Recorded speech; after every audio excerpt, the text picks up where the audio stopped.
नमस्कार, हमारे IGNOU audio books channel पर आपका स्वागत है। इंदिरा गांधी राष्ट्रीय मुक्त विश्वविद्यालय school of law (SOL) certificate. उपभोक्ता संरक्षण में सर्टिफिकेट (CCP) ACS-01 उपभोक्ता अध्ययन में व्यवहारमूलक पाठ्यक्रम। खंड 1 उपभोक्ता आधार। इकाई 1 उपभोक्ता कौन है? 1.0 उद्देश्य। इस इकाई में उपभोक्ता की अवधारणा की व्याख्या की गई है। इससे आपको यह समझने में सहायता मिलेगी कि एक सामान्य क्रेता से उपभोक्ता कैसे भिन्न है, कि उसकी वैधानिक पहचान क्या है, कि विकसित देशों के उपभोक्ताओं की तुलना में भारतीय उपभोक्ताओं की विशेषताएं क्या है, कि उपभोक्ताओं को कौन से दबाव प्रभावित करते हैं तथा उनसे निजात पाने के लिए उन्हें कौन सी सावधानियां बरतनी चाहिए, कि संसाधनों बटा पैसों का सर्वोत्तम इस्तेमाल कैसे करें, शिक्षा व मार्गदर्शन कैसे हासिल करें। एक एक प्रस्तावना। प्रिय छात्रों, आप एक सर्वाधिक प्रासंगिक पाठ्यक्रम के छात्र हैं, यानी उपभोक्ता संरक्षण के छात्र हैं।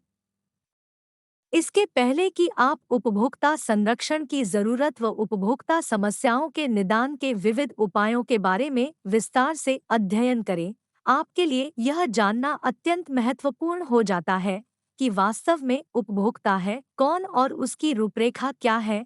इस खंड में उपभोक्ता व्यवहार व उसकी गत्यात्मकता, उपभोक्ता की समस्याओं, उसके अधिकारों व दायित्वों के बारे में परिचय दिया जाएगा तथा इन मुद्दों की विस्तृत चर्चा बाद में की जाएगी। 1.2 उपभोक्ता कौन है? परिभाषा। परिभाषा के अनुसार उपभोक्ता वह व्यक्ति है जो वस्तुओं व सेवाओं की खरीदारी करता है तथा साथ ही सार्वजनिक सुविधाओं व हवा, पानी जैसे प्राकृतिक संसाधनों का इस्तेमाल भी करता है। बुनियादी अर्थ में उपभोक्ता का मतलब उन व्यक्तियों से है जो वस्तुओं व सेवाओं की खरीदारी अपनी निजी जरूरतों को पूरा करने के लिए करते हैं। इस अर्थ में उपभोक्ता उन ग्राहकों से अलग होते हैं जो वस्तुओं व सेवाओं की खरीदारी या तो उत्पादन के लिए करते हैं या उन्हें दोबारा बेचने के लिए। प्राचीन काल में उपभोक्ता भोजन की तलाश में यहाँ से वहाँ भटकता रहता था, उसे जो कुछ भी मिल जाता खा लेता था। उदाहरण के लिए वह अपना भोजन मछली, अखरोट, बेर, शकरकंद जैसे फलों तथा जानवरों के मांस से प्राप्त करता था। अपने को गर्म रखने तथा शिकार किए गए जानवरों का मांस भूनने के लिए वह लकड़ियों व सूखी पत्तियों को जलाकर आग का इंतजाम करता था। किंतु अब मानव अनेक वस्तुओं व सेवाओं का प्रौढ़ उत्पादक और उपभोक्ता बन गया है। आज की पूर्ण विकसित बाजार व्यवस्था में कुछ लोग वस्तुओं व सेवाओं का निर्माण करते हैं तथा उन्हें मुद्रा के जरिए विनियमन करते हैं। इस तरह उपभोक्ता की नई अवधारणा अस्तित्व में आई जिसके अंतर्गत वह बाजार से अपने इस्तेमाल के लिए वस्तुएं खरीदता है, इसके भुगतान का वादा करता है तथा खरीदी गई वस्तुओं का उपभोग करता है।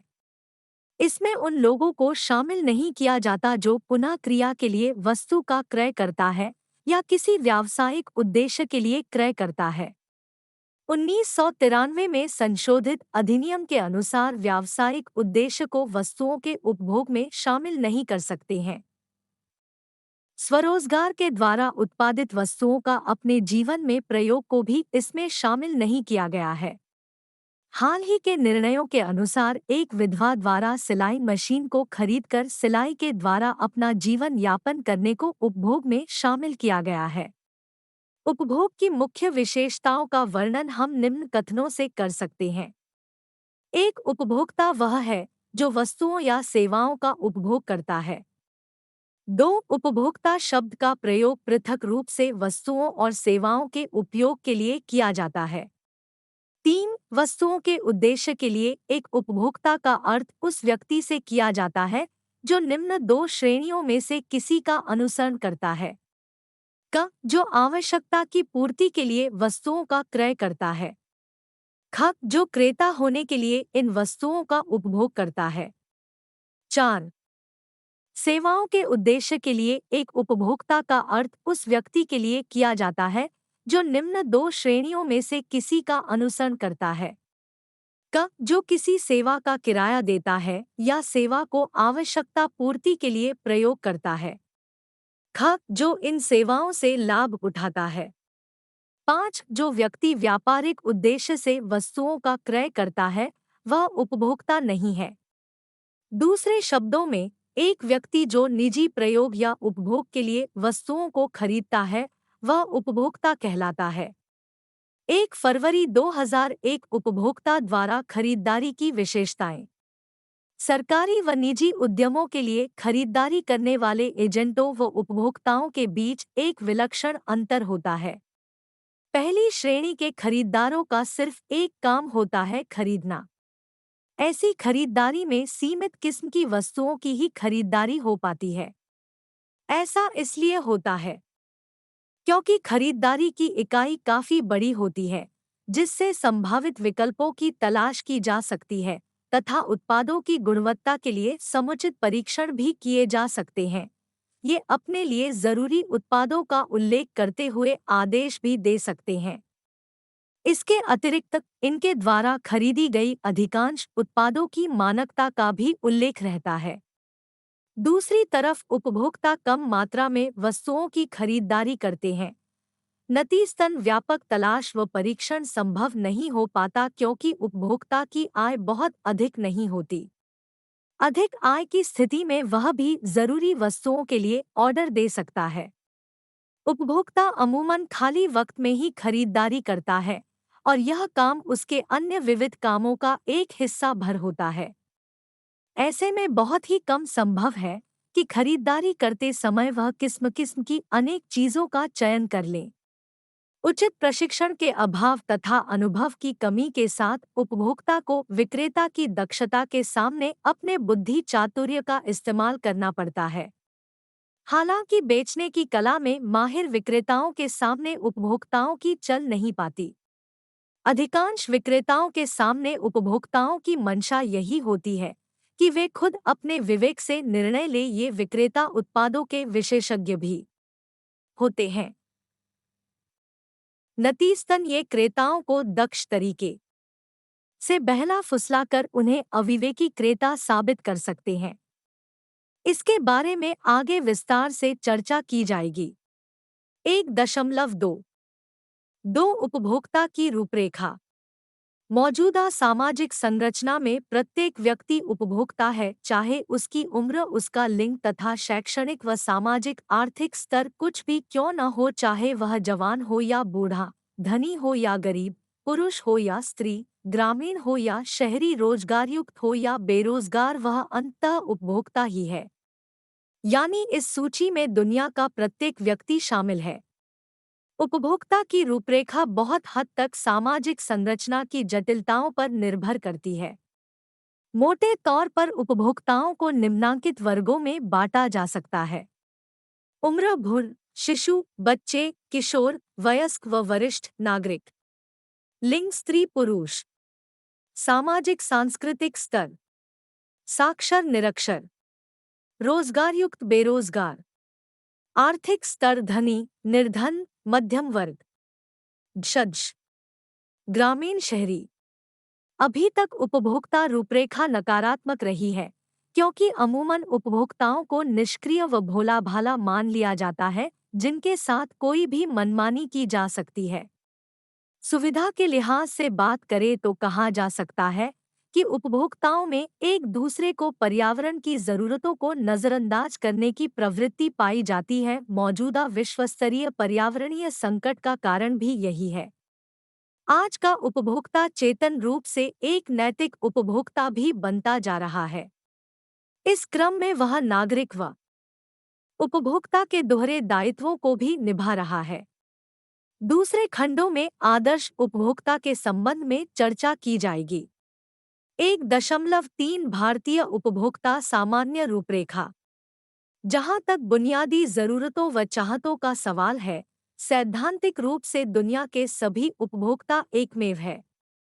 तथापि जिन सवालों से भारतीय उपभोक्ता को रूबरू होना पड़ता है, वे सवाल पश्चिमी उपभोक्ता के सामने नहीं है। भारतीय उपभोक्ताओं की स्वरूपगत स्थिति अत्यंत विषम है। वह विविध धार्मिक व भाषाई कोटियों में विभक्त है। प्रत्येक ऐसी कोटि अपनी निजी परंपराओं के अनुसार विविध उत्पादों व सेवाओं का उपयोग करती है। जनसंख्या की दृष्टि से भारत दुनिया का दूसरा सबसे बड़ा देश है। 1991 की जनगणना के अनुसार इसकी आबादी 84.5 करोड़ है। इसमें से केवल 21% आबादी शहरों में रहती है, जबकि 79% ग्रामीण इलाकों में। मोटे तौर पर भारत अत्यंत निम्न जीवन स्तर तथा तीव्र गति से बढ़ती हुई आबादी की समस्याओं से जूझ रहा है। भारत में राष्ट्रीय आय का 50% खेती तथा उससे संबद्ध क्रियाकलापों से प्राप्त होता है, जबकि कृषि पर निर्भर जनसंख्या 70% से अधिक है। भारतीय उपभोक्ता बहुत हद तक गरीब, निरक्षर, अज्ञानी तथा उदासीन है, और यही कारण है कि वे हमेशा दूसरों की मर्जी पर चलते हैं। आबादी का एक छोटा हिस्सा जहां अपने आचार विचार में अति आधुनिक है, इतना आधुनिक कि उसकी तुलना दुनिया के परिष्कृत उपभोक्ता के साथ की जा सकती है, वहीं आबादी का बहुलांश आज भी घोर परंपरावादी बना हुआ है। इन दो घुरों के बीच शहरों में रहने वाले मध्य व उच्च मध्य वर्ग की 10% आबादी निवास करती है। आबादी का यह हिस्सा परिवर्तन को आसानी से अंगीकार नहीं करता तथा जोखिम उठाने की उसकी क्षमता भी बहुत कम है। उपभोक्ता के प्रति विक्रेता सामान्य रूप से अविश्वास करता है तथा धूर्त चालों से अपना उल्लू सीधा करता रहता है। ऊपर से अर्थतंत्र में होने वाली लगातार मूल्य वृद्धि उपभोक्ता की घोर उपेक्षा का कारण बनती है। इस उपेक्षा के दर्शन मिलावटी खाद्य पदार्थों, प्रदूषित हवा, नकली असुरक्षित तथा घटिया उत्पादों और आवश्यक वस्तुओं की बार बार उत्पन्न होने वाली कमी के रूप में किए जा सकते हैं। आज उपभोक्ता सुरक्षा की बात आम सरोकार की बात बन गई है। असंगठित ही सही, उपभोक्ता इस देश की सबसे बड़ी जनता है और इसीलिए उनके हितों व अधिकारों की सुरक्षा सामान्य जनकल्याण के लिहाज से अहम है। लेकिन अब उपभोक्ता परिदृश्य में धीरे धीरे बदलाव आने लगा है। सरकार ने उपभोक्ताओं की दुर्दशा पर ध्यान देना शुरू कर दिया है। उपभोक्ता संरक्षण अधिनियम 1986 का पारित होना इसका सबूत है। यह अधिनियम पूरे देश में उपभोक्ता शिकायतों के निपटारे के लिए एक कारगर हथियार प्रदान करता है। फिर भी उपभोक्ता को इन प्रावधानों को पूरा लाभ तब तक नहीं मिल सकता जब तक वह शिक्षित, सावधान और सहयोगी नहीं बन जाता। 4 उपभोक्ता खरीदारी के प्रेरक तत्व। खरीदारी करते समय उपभोक्ता अनेक कारकों से प्रभावित होता है। अनेक दबावकारी व अनुज्ञात्मक कारकों की वजह से एक उपभोक्ता सामान्य तौर पर विवेकपूर्ण निर्णय नहीं ले पाता। जहां तक सही वस्तुओं के चुनाव का सवाल है, एक उपभोक्ता अपनी जरूरत व व्यवहार से तो नियंत्रित होता ही है, अन्य दूसरे कारक भी उसे प्रभावित करते हैं। इनके अंतर्गत आय, उम्र, लिंग, परिवार का आकार, सामाजिक स्थिति, रोजगार की स्थिति, गतिशीलता की आदत, शैक्षणिक स्तर और वातावरण जैसे कारकों के नाम गिनाए जा सकते हैं। वास्तव में खरीदारी उपभोक्ता की जीवन शैली व उसके उपभोग के ढर्रे पर निर्भर करती है। साथ ही यह उन प्रक्रियाओं से भी निर्धारित होती है जिनसे उपभोक्ता यह निर्णय करते हैं कि वे क्या खरीदे, कब और कहाँ खरीदे, कैसे और किनसे खरीदे। खरीदारी का निर्णय कई आंतरिक व बाह्य कारकों से प्रभावित होता है, जैसे मूल्य, उपलब्धता, मौसम, मांग, पर्यावरणीय प्रभाव, आदत, शौक आदि। 1.4 एक उपभोक्ता संतुष्टि। आवश्यकताओं की पूर्ति ही समस्त मानवीय कार्य व्यवहार का अंतिम लक्ष्य है। उपभोक्ता की जरूरतों में जीवन की आवश्यकताएं, आराम व सुविधाएं शामिल है और ये अनंत है। यही कारण है कि जरूरतें सदैव उन संसाधनों की तुलना में कहीं ज्यादा होती हैं जिनसे उनकी पूर्ति हो सकती है। इसलिए किसी न किसी प्रकार का आर्थिक नियमन जरूरी हो जाता है। एक सक्षम उपभोक्ता ग्राहक वह है जो अपनी जरूरत की वस्तुओं की खरीदारी कम से कम लागत पर कर लेता है तथा साथ ही उन्हें हासिल करने के लिए आवश्यक खर्च से भी निजात पा जाता है। ढेर सारी आवश्यकताएं तो केवल इसलिए प्रकट हो जाती है कि उपभोक्ता अक्सर अपनी जरूरतों के प्रति लापरवाह रहता है और बाजार से अनाप शनाप चीजें खरीद लेता है। अधिकांश मामलों में अनिर्णय की स्थिति उत्पन्न हो जाती है जिससे कि उपभोक्ता अपनी जरूरतों का सम्यक अध्ययन नहीं कर पाते तथा विविध उत्पादों की जरूरतों की अग्रिम तुलना नहीं हो पाती। जरूरतों के बारे में ऐसी अज्ञानता अक्सर विनिमय को निरर्थक बना देती है। अज्ञानी, लापरवाह, विचारशून्य तथा स्वार्थी ग्राहक ही बहुत हद तक विपणन की बढ़ी कीमतों के लिए जिम्मेवार है। उपभोक्ता को योजना बनाने और उनका अध्ययन करने में पर्याप्त समय देना चाहिए। जिस कुशलता से वे संभवतः सैंडविच तैयार करते हैं अथवा अपने कपड़ों की इस्त्री करते हैं, खरीदारी करते समय भी उन्हें उसी कुशलता का प्रदर्शन करना चाहिए। इसके लिए जरूरी है कि वे सूचना के विविध स्रोतों को जानें, उन पर खुद सोचें, परिवार की विविध जरूरतों की उचित जांच परख करें तथा अपनी प्राथमिकताओं को तय करें। उपभोक्ता अपने क्रियाकलापों में बेहतरी लाने की पहल खुद कर सकते हैं। जरूरत सिर्फ इस बात की है कि वे विचार व विकास के नए स्रोतों के साथ लगातार संपर्क में रहें। कोई चीज खरीदने से पहले वे विश्वसनीय व सक्षम स्रोतों से उचित मार्गदर्शन ले सकते हैं। जरूरत व चाहत के बीच फर्क करना जरूरी है ताकि संसाधनों का बेहतर व संतुलित इस्तेमाल किया जा सके।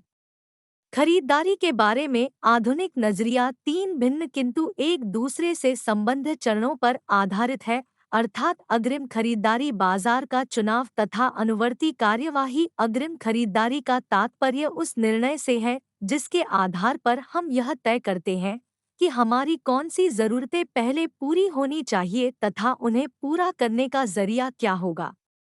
खरीदी हुई चीज तब तक फालतू बनी रह सकती है जब तक उससे वांछित लाभ नहीं हासिल कर लिया जाता।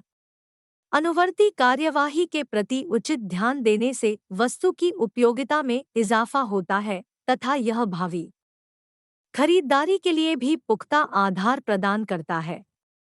1.5 सारांश। हमने देखा है कि उपभोक्ता वह व्यक्ति है जो भुगतान के आधार पर वस्तुओं व सेवाओं की खरीद अपने अग्रिम उपयोग के लिए करता है, चाहे उसकी उम्र, उसका लिंग, धर्म व सामाजिक समूह कुछ भी क्यों न हो। इस अर्थ में वे व्यावसायिक क्रेताओं से भिन्न होते हैं। सभी उपभोक्ताओं की बुनियादी जरूरतें और उनकी चाहतें एक होती है, तथापि भारतीय उपभोक्ता के सामने जो सवाल विद्यमान है वे पश्चिमी उपभोक्ताओं के सामने नहीं है। भारतीय उपभोक्ता बहुलांश में अज्ञानी, गरीब, निरक्षर और उदासीन है। यही कारण है कि उनकी कोई नहीं सुनता। हालांकि अपने देश की सरकार उपभोक्ता संरक्षण के मसले पर जोर दे रही है, तथापि उपभोक्ताओं को खुद भी शिक्षित, सावधान और चालाक होना चाहिए। धन्यवाद। मिलते हैं अगले वीडियो में अगले पाठ के साथ।